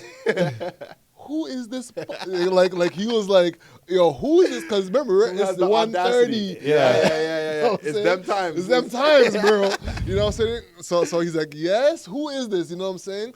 And he's like, hi, I'm Owen. And he's like, daps him, looks up and down, walks off. Bruh, that's Like, not I'm what not even trying happened. to He, talk. he What's didn't walk happening? off. All right, what happened? He didn't walk off, right? I was like, yo, man, just we're here in Atlanta for Invest Fest and everything. Oh, yeah. Like, we had small talk. We Yeah. had small talk, right? Yeah. We spoke about, like, we're here for, It like, wasn't just a dap and go. it was in the dap and go. I'm like, yo, I'm here in Atlanta. We're from Toronto, whatever. Yeah. I was like, all right, cool. It was quick. It was like Yeah. maybe like 2 minutes. But we did have an interaction. Okay, cool. You know? Yeah. The way. See, you're at the back, Al. You're at the back. You didn't hear the conversation. What There was did more y'all dialogue. talk about? We spoke about that we're here for Invest Fest. I said I'm from Toronto. I said I'm a big fan. And then he's, oh man, respects. He just kind of like mumbled a couple things and whatever. And then he just like, whatever. He just like went his I way. feel like you putting some fluff on it because you said T.I. just mumbled. I'm like, T.I. got the biggest vocabulary we have ever seen. There's no way he's just going to say, know what I'm he saying? said, Okay, this but is bro. stupendous. I'm glad that you're out in this location right now. You know what I'm saying? So the reason why I didn't want to go meet T.I. is because I'm like, listen, I know for a fact I'm going to meet T.I. in my life. Yeah. You know what I'm saying? And I don't want that first time to be on like a uneven playing field. I want to be like, oh, that's more how respectable. You know what I'm saying? I feel you. I can respect that. That's the only reason why. Because I'm not afraid to walk up to somebody. Yeah. You know what I'm saying? Uh-huh. And introduce myself. I'm not afraid of that. Yeah. You know? But like, you see, that's your mentality. Mine is just like always seize the moment. Yeah, And I I'm respect somewhere it. in the middle I of love that. it. I can't lie. I I love see it. both points because Yeah. I also, and I think the reason why I'm in the middle is because I'm a seize the moment type of guy as well too. And I also think that nothing is wrong with seizing the moment right now and then also coming back in the future when I do have that stature and that pedigree and I'm like, hey, remember me from here? I'm here now. Let's have a better interaction kind of thing. Word. So I think I'm somewhere in the middle. Like I do think that I wouldn't be that eager, especially in that environment too. Like I might have been a little bit more apprehensive. Bro, we're I see outside of some Magic AKs. City at like 2 a.m. Yeah, and you're saying his name with some bass in your T.I. voice. T.I. You might get the wrong reaction. You know what I'm saying? 'Cause, yo, audience, I want to hear from you. Which route would you have taken? Would you have gone and introduced yourself to T.I., or would you have been like, you know what, let me chill out and wait for the right moment? You know, I want to meet on common ground. Which route would you have taken? Comment below. You want to know. That's a good question. All right? That's a good question. Word, yo. So his work was wrapping up, yo. Because you might also never get that opportunity again. Yeah. You might not. Yeah, you might not. You might There's not. There's a slim chance. Like, think about when Big Sean went up to Kanye, like, at the radio station. See, bro, this is okay. that might be your moment. So this is true, but here's the thing, right? Is that like the time and place. When you're at the radio station when Kanye's talking about music, you can pitch him real quick. Yeah. You know what I'm saying? To pitch T.I. outside of Magic City at 1:30 I was trying to get him on the morning. pod, bro. I'm like, Bro, he ain't talking about Yeah, no I'm gonna tell you right now, T.I. is not agreeing to no podcast at 2 a.m. at Magic City. He's here for two things, yeah. and it ain't a podcast. Lemon pepper wings. Fab, you know what's funny too? So before at work, I took like 2 days off, and one of the guys that we're having a team meeting is just like, "Bro, you going to Atlanta?" And I'm like, "Yeah." It's like, "Bro, you're probably gonna meet T.I." That's and crazy. and I'm like, "Yeah, whatever." So I come back like that next Monday morning, and we're having like our meeting. He's like, "Dude, so how's Atlanta?"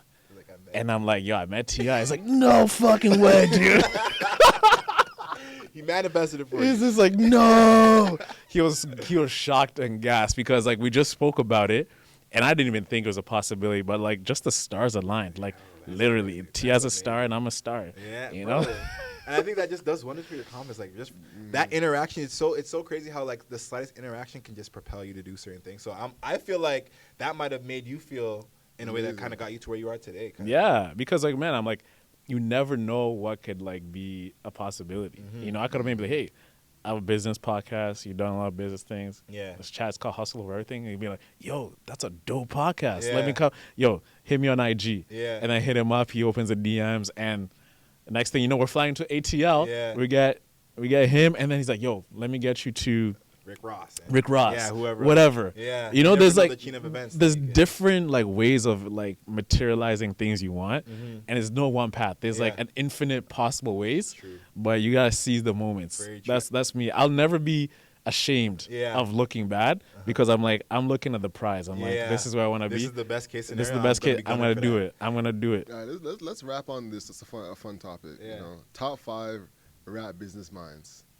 You know what I'm saying? I'm Top I'm 5? gonna stay Rick Ross first. Actually, no. We need to do top 10 10. because it kind of goes. 5 is too well, little. It's too easy. It's too Yeah. easy. We're all gonna go We'll Drake. Diddy, Dre. You know what I'm saying? Jay-Z. Jay-Z. But once we get past that, Yeah. you know what I'm saying?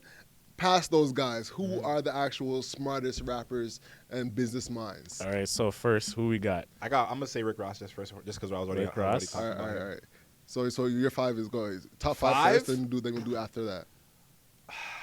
Well, you got to say the ones that we just listed already. Of like course. Diddy, So Diddy, Jay, Jay-Z, Dr. Dre, Dr. Dre. I feel like I don't know much about Kanye? what Drake does. Kanye. Yeah, I guess in a business sense, it's, you got to Adidas. mention them. There's so Louis, much stuff. Yeah, Donda, everything. everything. And then I would put Rick Ross as a 5th. Then Rick Ross is 5th. Yeah. All right. What's your 5? My 5, Jay-Z, Diddy, Soulja Boy, Ray J. Oh yeah. Ray J. Okay, Raycon? I'll let you say first. Yeah. I'll let you talk first. And then Pharrell. He's got ice cream. Mm-hmm. He's got everything. You got the shoe line with the shoe line, too. everything. Mm-hmm. So his superstar line is Yeah, crazy. You know what I'm facts, saying? I So agree. those are my 5. Damn, now I'm trying not to poach your 5, like, because I kind of hit. I'm gonna say Drake, Lil Wayne. Okay. What's the little? Actually, he made the I guess Young Money as a label. But what has he done business wise outside of that though? Honestly, I feel like that's like his claim to fame. Like Yeah, signing Drake and Nicki Minaj. yeah. You know what's funny? His eye for talent. Word. His eye for talent. Word. You know what's funny though is that one time my mom came up to me and was like, "Alex, did you know that Lil Wayne signed Drake and Nicki Minaj?" Yo, word. But yeah, I would say wait for that. Yeah. because that tree alone, Yeah, it's true. That's know. probably paying his bills forever. for sure. Yeah. Who else I'm gonna say? I already said Jay. Did I say Jay already? I don't think I said Jay. Yeah, I think Jay- we all had the same top 3. Yeah. With Diddy, Jay-Z, and Dre. Like Maybe you the can't- most underrated ones we can Yeah, talk exactly, about. exactly. ones So- that fly under the radar for So sure. I'm gonna say for under the radar. I'll say maybe not under the radar, but getting there. Tyler the Creator. Yeah. is getting there. I'm gonna say Russ is gonna get there. Russ, I was just Yeah. thinking Russ You know, too. I think we gotta say Nipsey. Yeah, R.I.P. Yeah, all right. Yeah. He was one of the first people that really just looked at it like I don't need a label. Mhm. I can do this myself and not have to sacrifice or compromise on my income and what my legacy is going to really provide. Like having your royalties, having your masters and all that stuff. Like he was kind of at the forefront of that, in my opinion, anyways. And he kind of just said like, yo, if you just bet on yourself, Facts. you can be your own label. Like, you know what I mean? And I think he was the one that kind of made that kind of popular and cool. So I think that was dope. And then also what he did with Crenshaw and all that stuff. You Like, were the partnerships with Idris Sandu. Yeah. You know what I'm saying? Making wearable tech or Exactly. You know, like I think he had like what was it, like the QR codes on clothes and stuff Yeah. like that. Yeah. That was fire. That was fire. Then have like the STEM programs. No, that was fire. I definitely think Nipsey's up there for sure. There was I think I saw one time I don't know exactly what he did, but Chameleonaire. I think he did something that was Oh yeah, I forgot what it we was. met Something with Chameleonaire. You did? Yes. This You guy, should've this said- time you we should've led actually with met. that. No, we actually met. You can You know what co-sign I'm saying? that one. Yes. We actually met Chameleon. We got his email. Yeah. He told us. He told us Yes. to email him. You should get him on the pod, bro. We spoke about his business. You know what the thing is? Chameleonaire. He had the idea for Clubhouse before Clubhouse. yeah, that's crazy. Yeah, you heard the story? I didn't know. Oh, but yeah. Clubhouse was a great idea. I think until it just became like kind of Yeah. Twitter took it over. I think. Did they? I don't think they bought it. I they just made think like they. a Spaces aspect, which pretty much just emulated exactly what Clubhouse was, and then Clubhouse was just pretty much. Yeah, he actually pitched us Clubhouse-ish idea at Afrotech 2018. Something like that. 2018, That was yeah. well before Clubhouse even came about. Exactly. So he's just trying to navigate, and then Clubhouse took over. Yeah. Well, And to be fair, his app is called Convos, Uh-huh. right? Which is crazy. There's literally a black-owned social media app, 2 of them. I'll talk about the other one after called Fanbase, but yeah, which is a little social media app that you can interact with people and that no one's really using. Really? Yeah, it's I'm gonna have to take a look at that one. yeah, it's actually pretty interesting. I won't lie, but I don't know. It's just, the UI is just like right there. It's like right up to the door, but it's not walking It's through on the it. cusp. It's You know not what I'm there. saying? But yeah, so shout out to Chameleonaire. He was dope. We met him. But yeah, back to the list. I say Chameleonaire is up there. I'm trying to You know, I got another one. Oh, sorry. go ahead. Is he? Just making sure the cameras is going. Oh, okay, cool. Yeah. I think Nelly's up there too. Nelly. Let me tell you why. Wow, okay. So Nelly, and I don't know. I don't know how old you guys are. I'm a 92. Yeah. So I was like, I'm a year younger than you. you're younger. Okay, Yeah. blessed. So when Nelly came up, Nelly had Vocal, which was like his own clothing brand. I don't know how well it did. Apple Bottoms. Apple Bottoms. Yes, He was on right. that. He also partly owned. Was it the Bobcats when they first came up? He did do that. didn't Yeah, he, so for a he's minute. really business savvy in that regard as well too. And then he also had like I think partnerships with some other brands as well too. Because remember when he did Air Forces, I got one for you. Snoop. Snoop's big. Snoop's big. Yeah, Snoop's with affiliations and partnerships. Yeah, he's Snoop's huge. big. He's huge. I think Snoop's probably the most underrated business mind in Yeah. rap. You know, what I'm Because he's saying? also got the longevity too. Like, yeah. And I think we really kind of underestimate sometimes how much like likeness goes. And just having any brand want to be like, yo, we need to have him a part of this. Yeah. You have an infinite bag. Like you're Facts. always gonna have something to rely on. Like the fact that he's even doing. I think I saw him on like a Corona commercial the other day. Like you would never think years ago that Snoop Dogg, with all the weed and all the stuff that he would partake in, that he would be someone that would be on, you know, Front Street with Corona commercials and stuff like that. But like you have the likability, like you would become marketable in any atmosphere. Yeah, I think Snoop's probably the most marketable rapper. Yeah, he's Most up there definitely. for sure. Word. But yo, where can people find you? Yeah, let's wrap that up, sure. So you guys can find me on Instagram. I am Roy Simon. Also my content page, which is Who's Fly TV, which leads into the YouTube page, which is where I put all my financial literacy content, all my real estate content, where I actually document my journey into real estate investing as well too. Very transparent, very knowledgeable, very, you know, I just like to educate and just show people what's possible, right? So that's Who's Fly TV. And then that's the best way to get in contact with me. Instagram, YouTube. Don't got Twitter. But you know, I'm also on Facebook as well too. So I mean, just typing in my name, Royston Simon, you'll find me one way or another. Bet. With that being said, the hustle what you can't control. So control your grind and control your life. I'm Alex. And I'm Owen Osinde. And I'm Royston Simon. Yes, sir. That's the show, y'all. Peace. Peace. Have a great week, everyone.